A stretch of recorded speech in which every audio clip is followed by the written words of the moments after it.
Hi, I'm Barbara Becker, the moderator for this morning, and we have a new member, Christy Flon, working on the computer. I have the privilege of introducing our speakers this morning.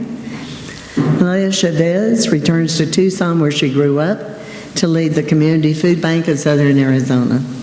She brings with her a vast range of experience in nonprofit and public sector arena, extensive experience as a practicing attorney, and a love of the Sonoran Desert cultivated in her time here as a student before graduating from Choa High School.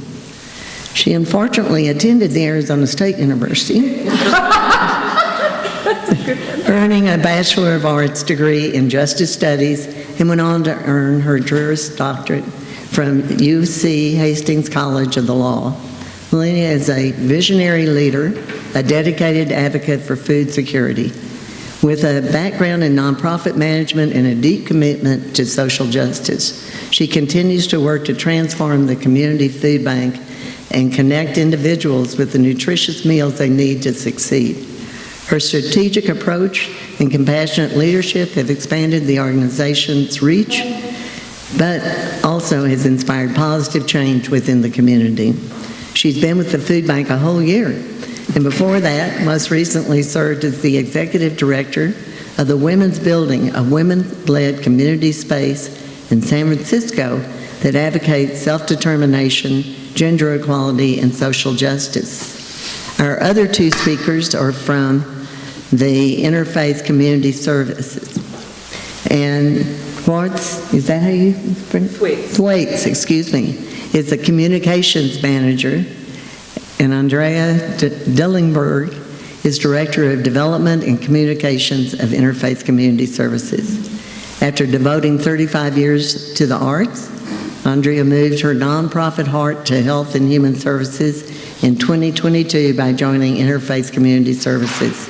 She arrived in Tucson in 2012. Prior to joining ICS, she worked for Tucson Symphony Orchestra for 7 years, Tucson Museum of Art for 2 years, and served on the board of Arizona Citizens for the Arts.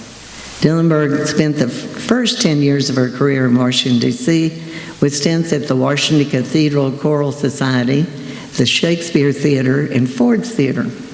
While in Nashville, she marketed both Tennessee Repertory Theater, Nashville Ballet, before moving to Atlanta in 1999. During her 7 years in Atlanta, she worked at the Woodruff Arts Center and served as a review panelist for the Fulton County Arts Council. In 2006, she returned to Nashville as executive director of Nashville Ballet, and in 2010, joined the Nashville Symphony.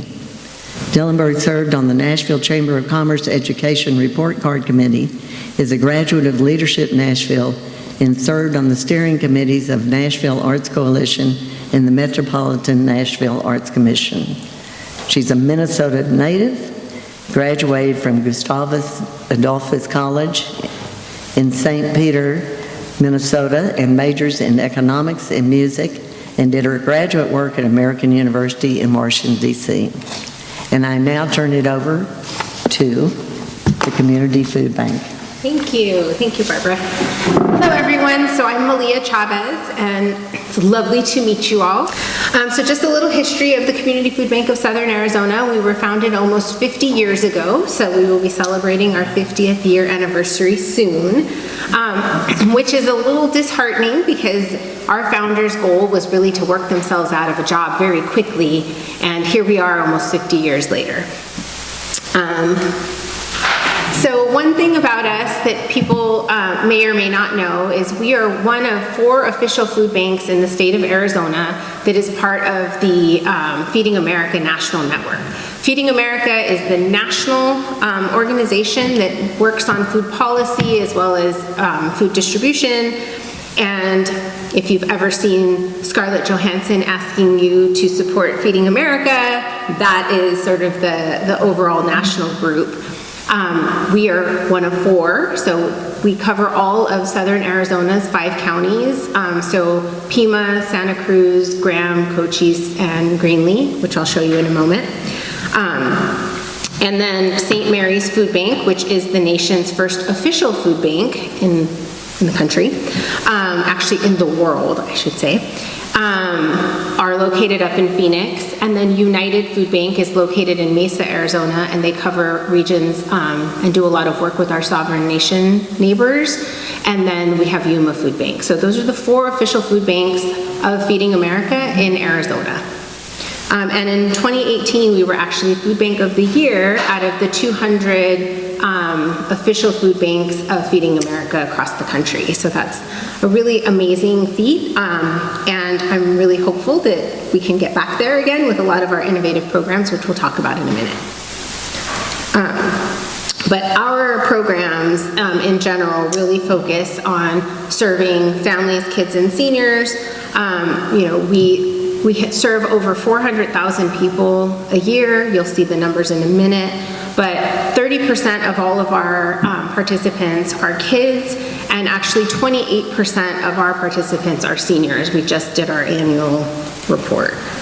And a lot of the challenges that we face are not unlike the same information that you just saw.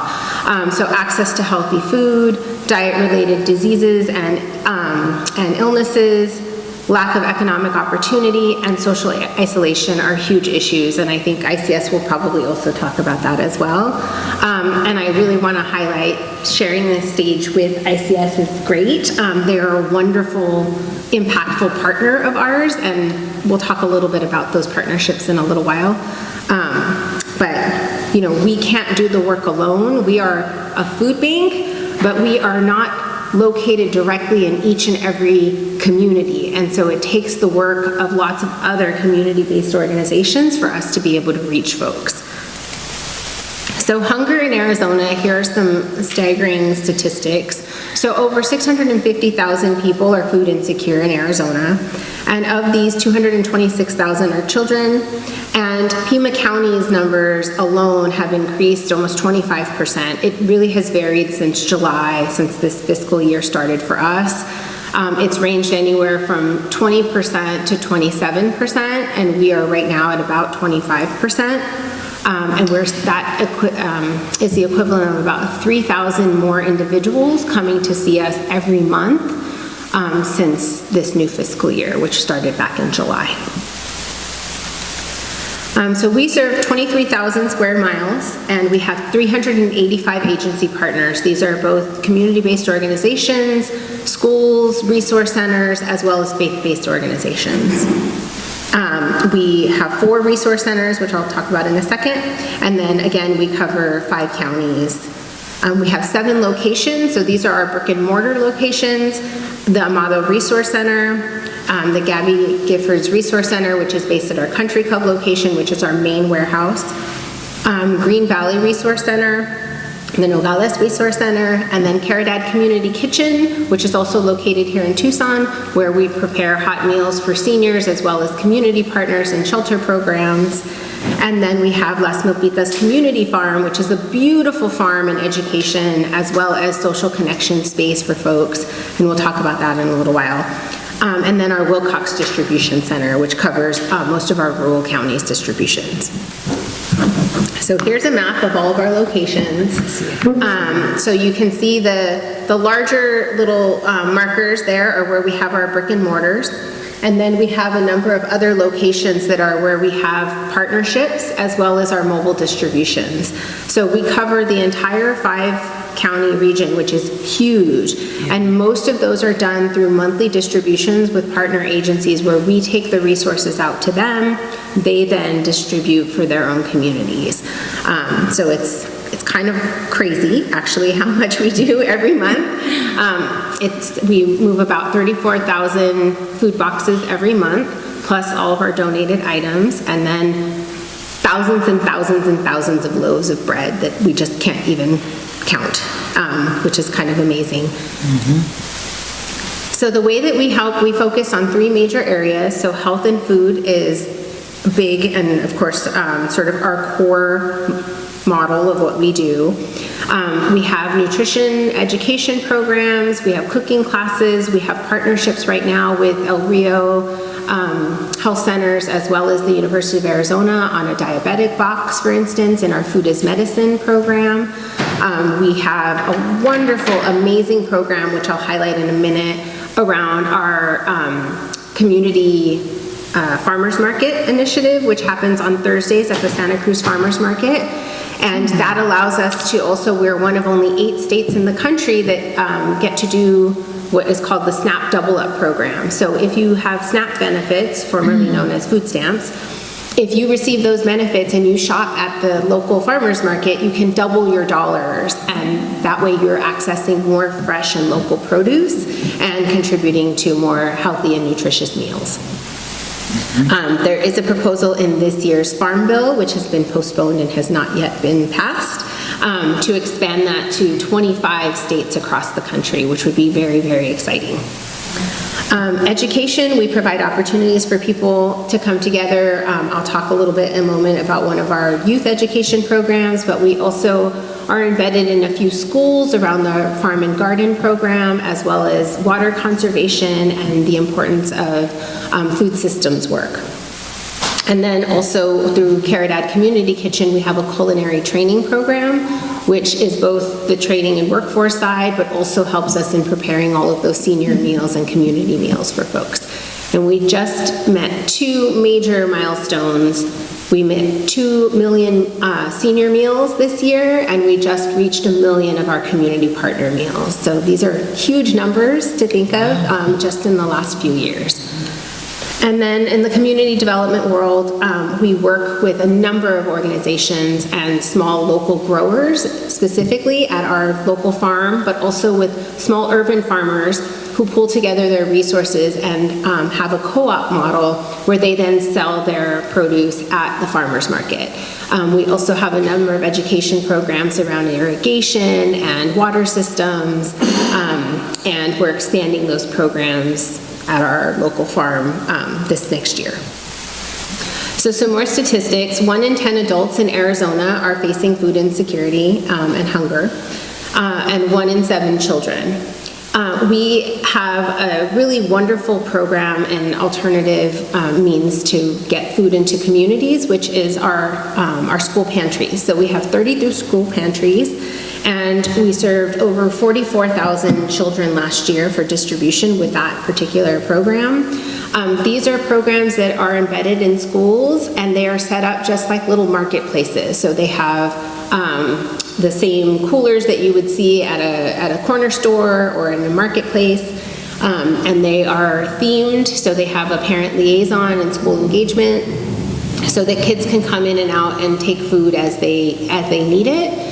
And also when we do the food distribution, we have partnerships with local farmers so that we're providing fresh produce of whatever local food is being grown at that time of year, and it's also helping kids to understand our food systems.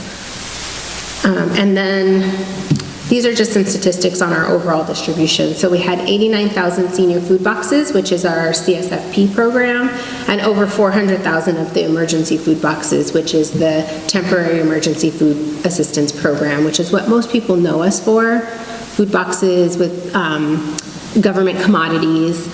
And of those programs, the senior food box program has about a little over 3,000 people on a wait list.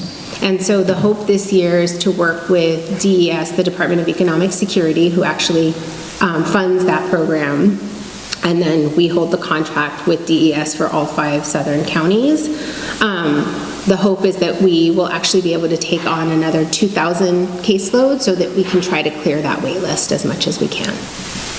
Again, that's in the Farm Bill, so it's really challenging to know what will happen with the future. Okay, but it takes more than food, and we understand that, and it has been baked into our DNA as a food bank. Our founders were very focused on holistic approaches to the work. So people come for the food, but we also provide any sort of enrichment, enhancement, and any resources and connection. That really is part of our model. So we have the emergency food assistance, we have grab-and-go meals, we have the senior meals, we have the culinary training program, our child nutrition program, which is the school pantry programs, as well as an after-school snack program, which is based in local libraries as well as resource centers. And then we have our farm and garden programs, the health and nutrition programs, and then local food programs that I mentioned earlier. So these are just highlighting some of the ways in which the emergency food assistant gets to people. We talked a little bit earlier when we were going around with the posters that, some people prefer the drive-through food distributions. We have a number of models. So drive-through, we have client choice food pantries where people can walk in and sort of shop in the marketplace. We have the mobile food distributions, which are usually with our rural partners, where we go out and we take our truck. I'm sure ICS will show you theirs. But we take our trucks and we set up shop and basically have a bunch of volunteers, and then we do the distribution in usually a 3 to 4 hour window, where we serve anywhere between 25 to 30,000 individuals. It just really depends. And then community meal sites, those are the congregate sites where we prepare meals for shelter programs or senior programs, and then they distribute it at their locations. And then we do free produce distributions. You might see these on our social media lately because we have our citrus giveaway, and we have a number of our free produce days right now that are in partnership with El Rio's locations. And there's no income guidelines or anything. People can just come and get free produce while it lasts. And then the grab-and-go meals, which are mostly focused on our unhoused neighbors and people who can't prepare meals. So those are already prepared meals that people can just walk away with. And then this just gives you a little bit of a sense of the volume. So we have 62 million pounds of food distributed last year, and over 41 million of those were pounds of produce specifically. And these numbers are actually lower than in the past, because when we made an effort to switch towards more nutritional food, we don't then accept things like sodas or things that tend to be very heavy in weight. So the number looks like it potentially is lower, but the quality of the food is actually what the community is seeking and asking for. And so we feel like that's still a very big, impactful number. 62 million pounds is not a little bit of food. Sounds like a lot to me. Yeah. Well, we used to do over 100 million pounds. So just to give you a sense of volume. So our grab-and-go meals, again, I have some copies of these handouts as well in case you want to look at more details about them. But again, the school pantry program I really like to highlight because our child nutrition program is one of the programs that I benefited from as a kid, and I feel very strongly about the importance for making food very accessible and healthy for our children. And this is just an example of some of the schools that we partner with, and we are expanding this program this year. There was a mention earlier about the benefits cliffs as part of the poster rounds. We experienced that specifically with summer breakfast program for children. So a lot of the programs that were happening during COVID ended and sunsetted this last summer. So we actually had to spend money for the first time ever on this program. And we also have a number of new partners that are coming to us wanting to participate, especially in our rural communities that don't have access to the same school meals that we still have here in Pima County, because it's a more locally focused program. So for those, we ended up doing distributions, for instance, where we did a once a week on Monday, people could come pick up for the entire week. And here people would come on a daily basis to pick up food. So it just really depends on the model. And then I talked a little bit about the after-school snack program, our farm-to-school program, which provides a lot of education, and it's been really great partnering here specifically with TUSD. I hope you all saw the really exciting news last week that now there will be free breakfast and lunch for students at all TUSD schools, regardless of income, and that really is one of the ways in which we make sure that we're reaching people and battling sort of that stigma around what it means to be getting food assistance. I'm going to skip through some of these.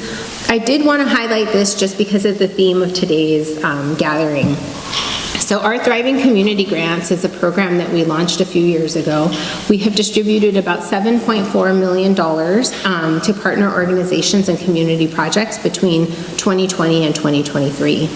And some of this was some of the emergency relief funds that came through us, and we were able to then fund our partner organizations of those 380 partnerships, plus a number of other community-based organizations that applied for funding.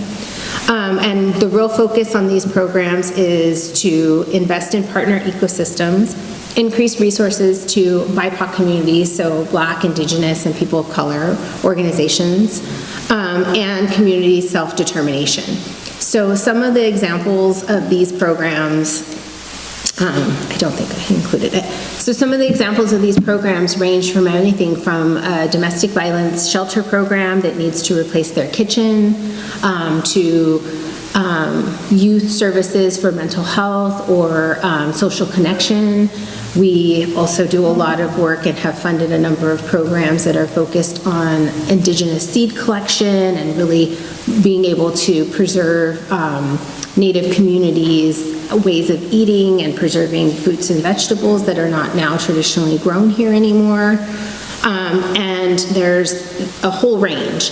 But just to give you a sense of, those are the kind of grants that people apply for, and as long as it has some relation to food systems and connection, those are the kind of grants that get funded. And then we have the Las Milpitas Community Farm, which I highly encourage you all to visit if you've never been. It's over off of 36 on the southwest side of town, located just across from where the Pima County Jail is. And then we have Sewing Remedies, which is a wonderful fellowship for youth. So these programs happen during spring break as well as in the summer, and we teach all aspects of farming as well as agriculture and food systems, and they learn about everything from conservation, water conservation and water harvesting, to empowerment around education and why it's important for us to learn to grow our own food. And then we also have menstrual packs and products that we distribute to our unhoused neighbors, as well as having available in all of our resource centers. We have a great partnership with Project Period, with the YWCA, as well as with the Tucson Diaper Bank. And then Ward 6 has been a great, wonderful partner with us on a number of projects. And then we also make sure that we stock everything in our local warehouse as well as in all of our facilities. And then we also provide supplies for folks that need them. We have an unhoused distribution bag, so if people come and they are unhoused and unable to cook or prepare the meal, because a lot of times our distribution is focused on proteins like a whole chicken or, you know, rice and beans and things that you need to cook. And so if folks don't have access to a kitchen, it's a lot of pop-top, canned proteins and things that are healthy and have a lot of nutrition, and a lot of soups or vegetables that people can eat just right out of the can. And then this was just a little bit of information about the Women's Building, which is where I came from in San Francisco. It is a beautiful, wonderful organization. It's a historic 5-story building with this amazing mural called the Maestra Piece that tells a whole story about empowerment. And it also houses 9 other nonprofit organizations within the building as a nonprofit incubator. So it was the first woman-owned co-op on the West Coast. It was purchased in the late 1970s, which is, for those of you in the room, are probably not shocked or surprised, but our youth often are, that you couldn't get a loan without a man on your signature on the loan before then. So it was one of the very first projects, and it's a very amazing program. I encourage you to look it up. It's a gorgeous building. I'll have to visit it the next time. But thank you. That was a lot of information. I'll be here. I'll be here all day. Thank you. So I am Ann Thwaits, and this is my colleague Andrea Dillenburg from Interfaith Community Services. And I'm really grateful that we're here today with Malea to present, because what we're doing goes hand in hand. I can talk about what it's like, how these partners, she talked about 385 partners in 5 counties who are helping them do their work, and we are one of those partners. And so this is how this partnership works to get assistance into the hands of people. Interfaith Community Services is 10 years younger than the Community Food Bank. We started in 1985. We actually were founded by 6 faith communities in Northwest Tucson who came together with a budget of $500 to help people and a lot of commitment, and realized that they were small, none of them on their own could make a big impact, but the 6 of them working together could make a much bigger difference in the community. And we now have 120 faith community partners, and so we've grown significantly since then. But we do so much more than this partnership that started in 1985 with the faith communities. Our mission is to provide pathways leading to more stable and self-sufficient lives, and food is the first step of that. This is not going to move forward for me, so I'll just use this. So we have, I apologize for my fonts. My heading doesn't show up there because I chose the wrong font. These are the 4 pillars of ICS services. That's what that headline would tell you. And food is part of emergency assistance. I've got these in this order for a specific reason. Emergency assistance helps people in crisis. That is step 1. I really appreciate these posters from these students from the U of A that really set the stage for us, explaining why does our organization even need to exist? What specific problems are we addressing? Well, these students laid them out. And on Juno's poster, it said, hers is not here anymore, but hers said very specifically that food insecurity increases the risks of mental illness, and housing insecurity also, and all of these other crisis situations really have profound mental effects that render people unable to help themselves because they are under so much stress. They are so compromised by their circumstances. So we're just trying to get people fed. They cannot focus on getting a job or getting better transportation or anything else if their whole family is hungry. So are they fed?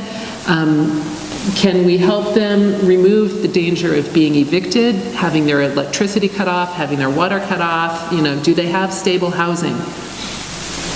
And then we start to move them down this path to self-sufficiency and stability. Once people are out of crisis, then they can start to focus on things like, what job training do I need to get a job where I make a living wage? What do I need to do in order to get transportation to get to my job? These kinds of things.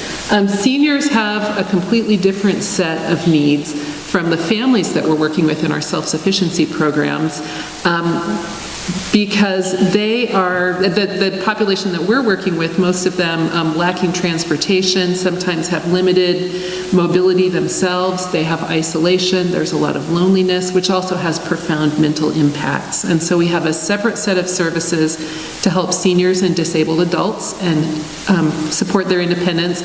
And then community health outreach addresses the mental health aspect of all of this. I've talked several times now about the mental impact, the stress of crisis, of being a caregiver for a senior. So we have a number of workshops that our presenter will do at our facilities and also with our partners throughout the community to help people to deal with the stress, with the mental load of getting out of poverty, or helping someone remain independent as they're aging and having different health problems. Food distribution, Malea talked quite a bit about that. She talked about 60,000, that's a drop in the bucket, 60 million. Oh, yeah. More than 60 million pounds of food that they're distributing, and we are doing about 2.5 to 3 million pounds of that. So that's why they need so many partners, more than 60 million pounds, and we, working as hard as we can with the facilities that we have and the people we have, are able to not give out more than 3 million pounds of food a year, which really is a whole lot of food. And they're our largest partner, just to give you scale. So it takes everyone. We have one brick and mortar food bank on Ina Road near Shannon, our Northwest Food Bank. We have a mobile food bank, and I will show you. Here's our mobile food bank truck, which goes to 8 different sites.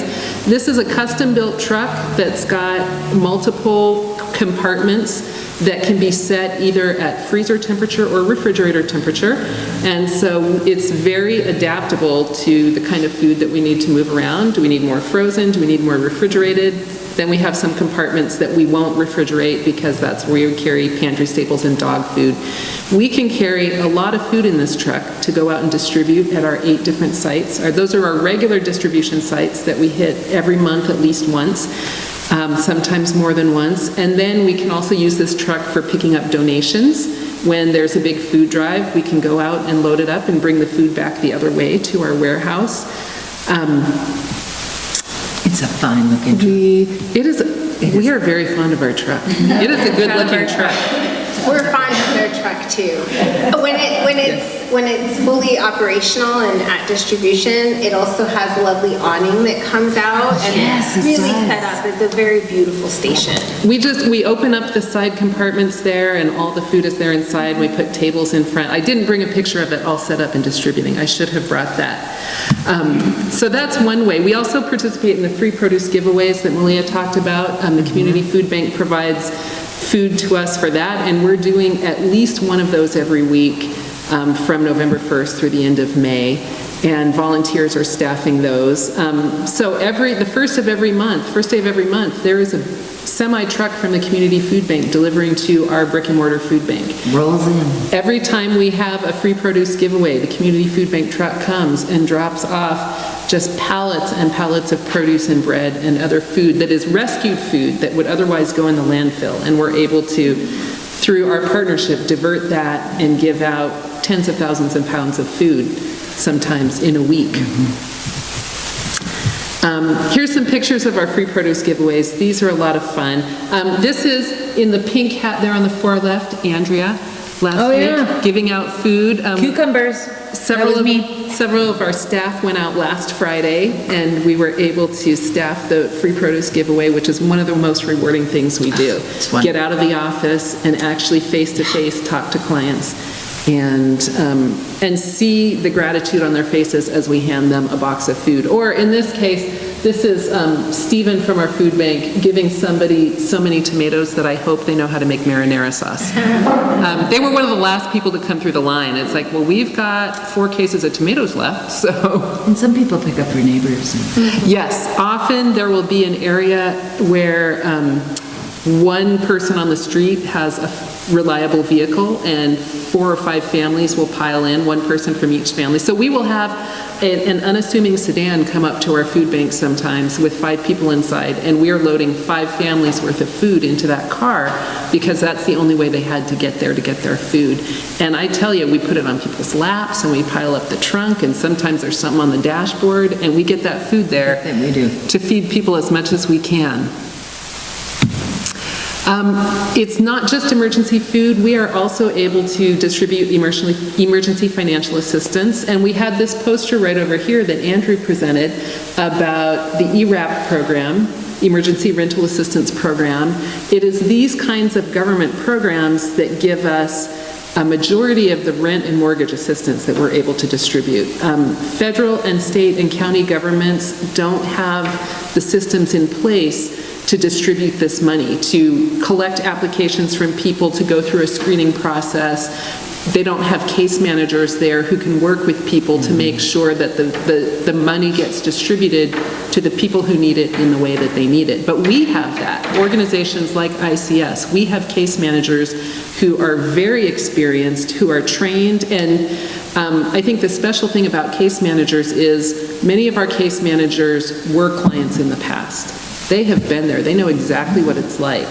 And they have gotten themselves out of poverty in a stable place, and they've gotten some education, and then they come back to work for us, and they are the most compassionate people you can imagine. Hearing these people on the phone, talking to our clients, makes me want to cry. They are so, they know exactly what the clients need. They know the right thing to say. They know what not to say. They create a rapport with them and a relationship of trust with the clients who come to us during their most vulnerable time. And they trust us with their story, which involves a lot of shame on their part often. And so I'm going to get all emotional thinking about how wonderful our case managers are, but they are able to help people in these ways when the money comes from federal grants, from the state, from the county, to provide this assistance. We're able to distribute it and pay the landlords directly. So the landlords know that they're going to get the money. They trust us. They don't evict. Even if we say we can't give you that money till next week and I know you want to evict today, they'll say, okay, we know you're good for it. And they will trust us in a way that they don't trust their tenant often. So we're able to get in there and really make a difference even when it seems like it's too late to save someone from being evicted. Utility assistance keeps their utilities connected. Sometimes a client has a job, their only problem is their car needs a $200 or $300 repair, and that's the only way they can get to work. And if you're in crisis, you don't have $200 or $300. But we have a mechanic that we contract with, and our client just takes their car right down to Clipper Automotive and gets all fixed up, and we pay the bill. And sometimes that's all a family needs to save themselves from eviction and from crisis. Sometimes they need a new ID. They need a driver's license. They need $12 and a place that the DMV can mail their ID to because they are homeless and they don't have an address. And so we can give them $12 to pay the replacement fee, and we can have their ID sent to us and they come pick it up from our front desk. And sometimes that's all it takes to help people get themselves to a better place. It seems tiny, but it completely changes their lives when they're able to do that, because now they can apply for social services they're eligible for. Now they can go and apply for a job and they have a photo ID, or they have a copy of their birth certificate that they never had before. We can give out gas cards. We can get them glasses. You can't work if you don't have glasses that with the right prescription in them. Your kid can't go to school and learn. And so sometimes it's small things that make a huge difference in someone's life. Self-sufficiency programs are the next step. This is where people have had their immediate needs met and they are ready to talk about a longer-term solution, like taking a course to learn about financial management, becoming financially informed and savvy, making a plan for their family for the future, getting a better job or getting a job at all. This picture right here is one of our scholars who is in our Single Mom Scholars Program, and she is a great story. Obviously here, this picture was taken when she was at her successful point, graduating from Eller College at the University of Arizona, and that yellow tassel around her neck means that she graduated with honors. She came to us, she was a police officer when she had children, and went through a divorce about right after her two sons were born.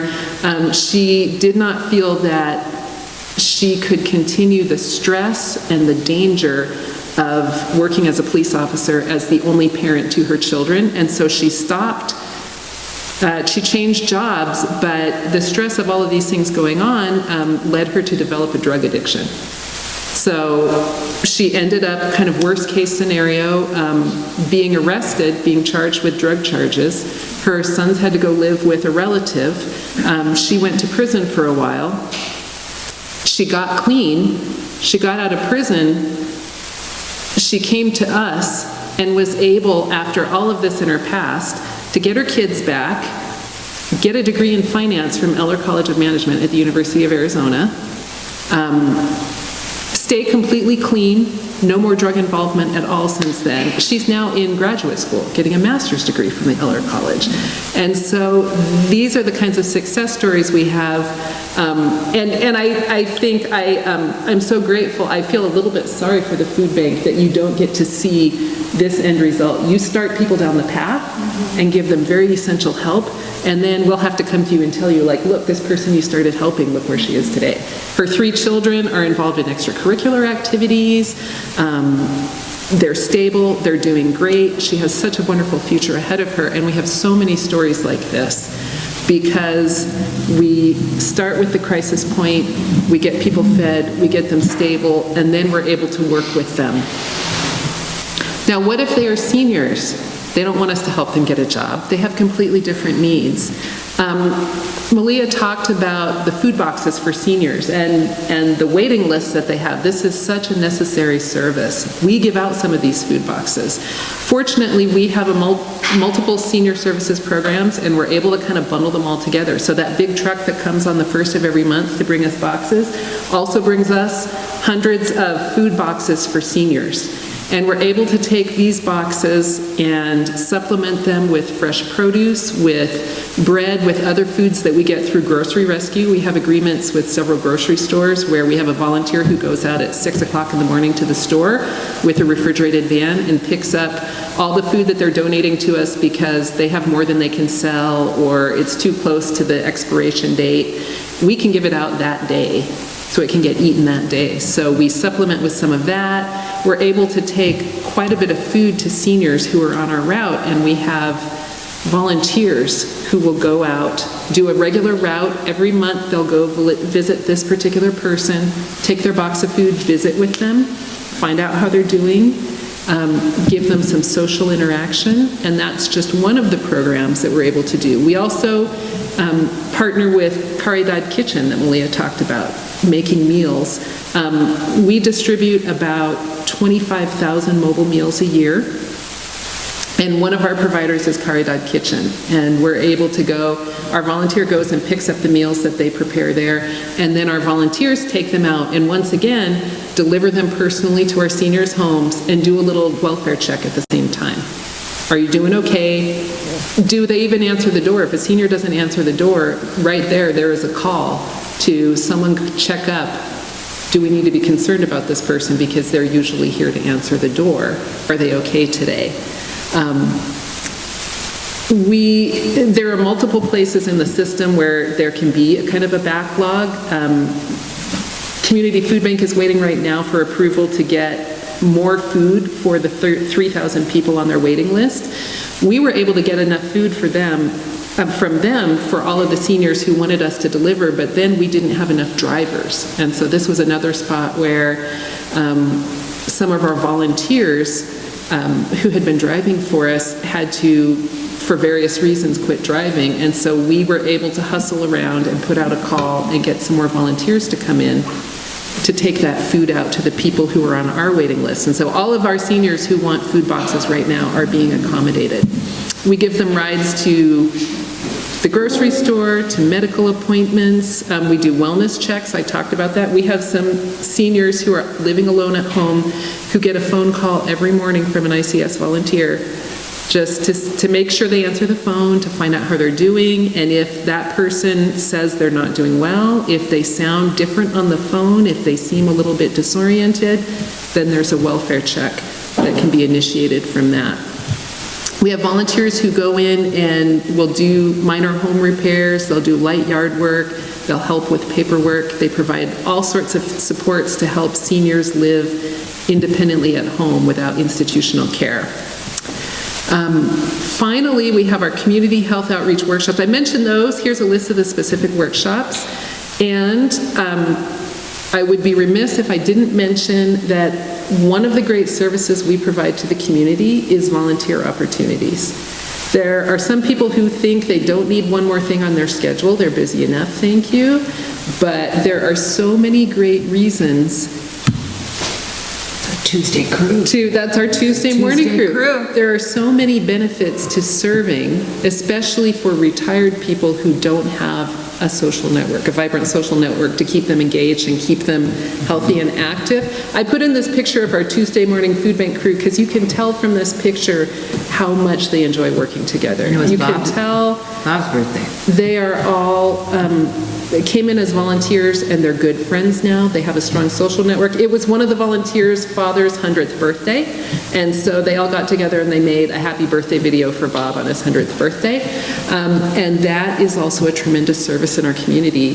We had 840 active volunteers last year who were helping others and benefiting themselves at the same time. I'm out of time. I'm about to get the stop. Thank you so much. My colleague will field all the questions.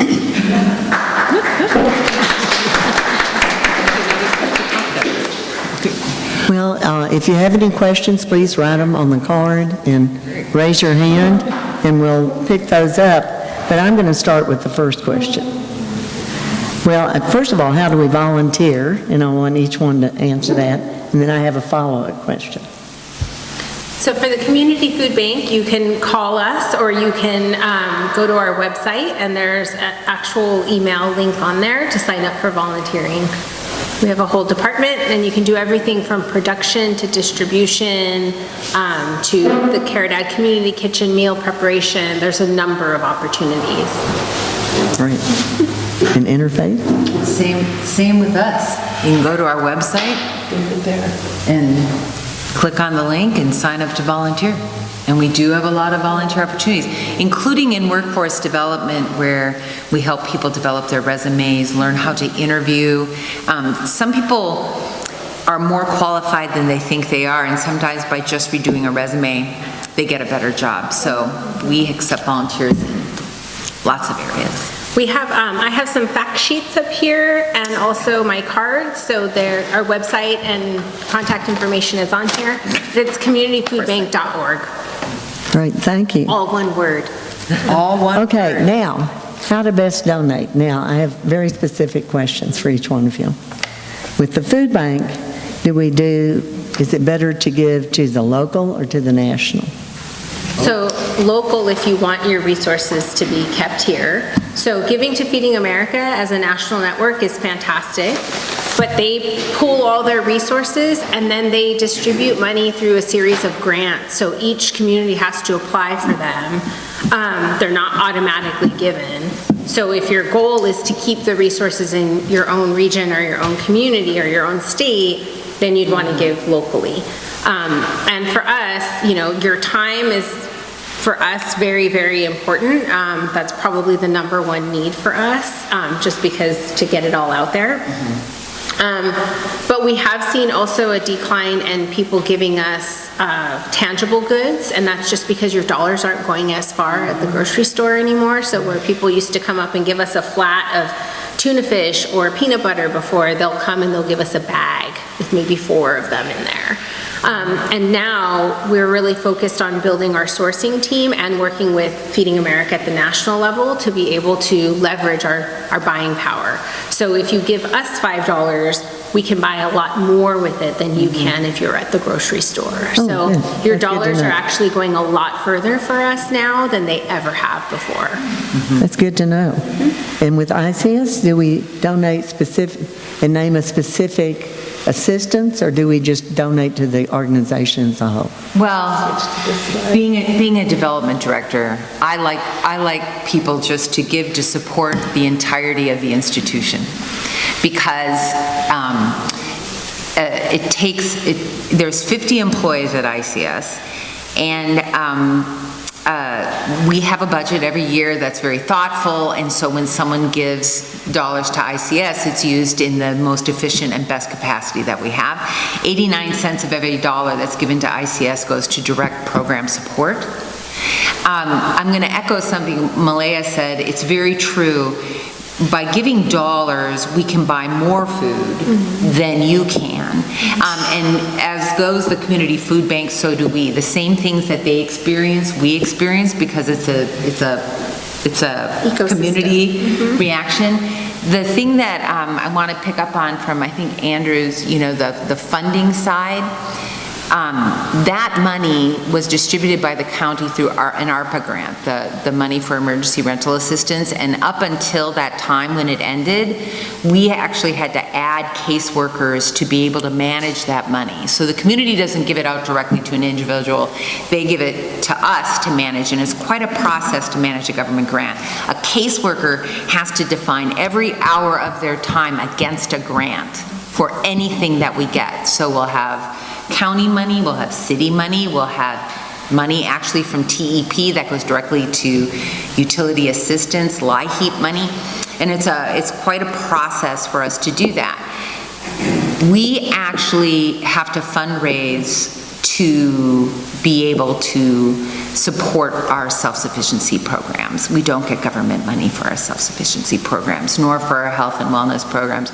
And really, the amount of money for emergency financial assistance has been quite grim. There's obviously more organizations than ICS who provide assistance to people, but you will find that there are some organizations that say, okay, we're going to have money the first of the month, and we're going to make all the appointments with people the first and second day of the month, and then we're done. And we tend to take 10 to 20 appointments a day. So you call me, you call us at 9 o'clock, and we'll take 10 appointments, and after that, there are no more. And we have them throughout the month. So in the middle of the month, when people call, we say, we're really sorry, we don't have any more assistance to give you this month. You'll need to call the first of the following month. It's rather heartbreaking because people are in need, but that's how it works. We have to have a case manager work with someone. There's only so much time in a day. And so that's how that emergency financial assistance is very carefully dealt with and is not unending. Okay. So, yeah. All right, so give to the organization as a whole. Can I jump in and give one little addition? And this is on behalf of every nonprofit organization in Southern Arizona. This is the time of year not to forget your tax credit. Our community so needs tax credit dollars. You can keep them from going to the state and possibly getting allocated to other programs in other parts of the state. If we could get every person to give their tax credit donation to some local nonprofit organization, we could do so much good, all of us together, because we do all partner together. So don't forget, they just raised the limits this year for qualifying charitable organizations. They're going to raise them again. Of course. Go up again next year. Okay, how do people in need find out about your programs?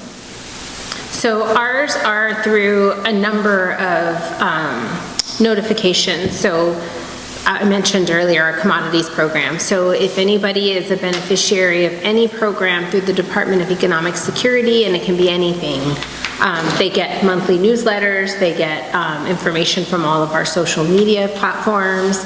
We also do actual letters that we mail folks, and we do a lot of community engagement activities where we're just out in the community letting people know. And then through our partnerships with those 380 organizations, they actually push the information out to the public more than anybody else. Yeah. It's the hardest thing to do, actually, is to directly communicate with people in need. We have our social media, we have newsletters, we have our partner agencies. Referrals are incredibly important. We have a very tight network with other nonprofits in our community. There's Job Path, there's Primavera, there's lots of organizations, and we all try not to duplicate our efforts. But when someone is in crisis, a lot of times they're not on the social media platform, I mean, it's not easy to directly communicate with people in need. That's why the referral programs are so incredibly important. Through our food bank, through the community food bank, to everyone else. Well, this questioner is stating something we all state, and that's thank you for all that you do. But what are one or two things that Arizona government could, local or state, could do to alleviate or at least help with some of your services? Oh. Well, there's so much. Yeah. Well, for us, I mean, it is just increasing local support and resources for essential services. So even just within the network of Department of Economic Security services, just for folks that are eligible, being able to access those resources means that the state needs to release more funds in order to do that. And unfortunately, a lot of that comes from the federal government, so it's done based on a formula, and any money that you don't use one year, you sort of lose forever in the future, and so over the years, that number continues to decrease, so that's part of our challenge. But supporting local funding streams, things like the National Farm Bill, will help with how it gets then disseminated to all of our local regions. So even though it feels like it's far away or it doesn't have anything to do with you, it really does support a lot of our food systems work. I think for us, having the amount of money dedicated to keeping people in their homes has decreased sharply, even though the need has increased because inflation stayed a lot longer than anyone thought it would. Rents went up very, very high, and the money fell. And to keep people in their homes is the most important thing, because once they're without shelter, then the crisis really begins. So I think it's very, very important to keep families and seniors in particular as well in their homes. And the funding decreased at a really bad time. So. Just the rents went up. Just as the rents went up, so, yeah. Okay. Can older volunteers bring children and grandchildren to help Ooh. and assist the next generation, sort of, So next generation going, let's put it that way? So for the community food bank, you do have to be 12 years or older, just for insurance purposes in our warehouse facilities. But there are lots of other opportunities as far as community engagement and at our farms and other garden programs where you can have younger children as long as they're there with an adult. I think ours is 14 years. Yeah, you have to be 14 to Yeah. independently come and volunteer, Yeah. but with any kind of guardian, we will take people of all ages. And we love it when families come down. At the produce giveaways. And produce giveaways, and there are some other opportunities as well, I believe. Okay, this is sort of unclear, but is there any hope of more central food distribution, like in Dunbar or West University or any of the barrios? And the distributions, and could you possibly do distributions later, like in the late afternoon for people who are coming off of jobs? Yeah, so when I first started last year, I was surprised that we did not have Saturday hours and we did not have evening hours. So we have since added, we're now open the fourth Saturday of every month, and on Thursdays we're open until 6 p.m. So we do evening distribution late afternoon now. And we're open every Saturday and every Tuesday and Thursday night. Oh, wow, that's great. And as far as the other distributions go, we are always working with other partners. So our goal at the Community Food Bank is not for us to be distributing all of the food directly. Our goal is to make sure that communities are serving their own communities, because that is who knows their own community needs best. So anytime an organization or a group of folks want to get together and do a distribution, we're happy to facilitate that. It does come with a lot of red tape and requirements for food safety, storage, capacity, all of those things, but we work and provide technical assistance as well as grants to make sure that people have the equipment that they need. So it's just a matter of people identifying a location, and then we're more than happy to facilitate that. Thank you. Well, will everyone join me in thanking our speakers today?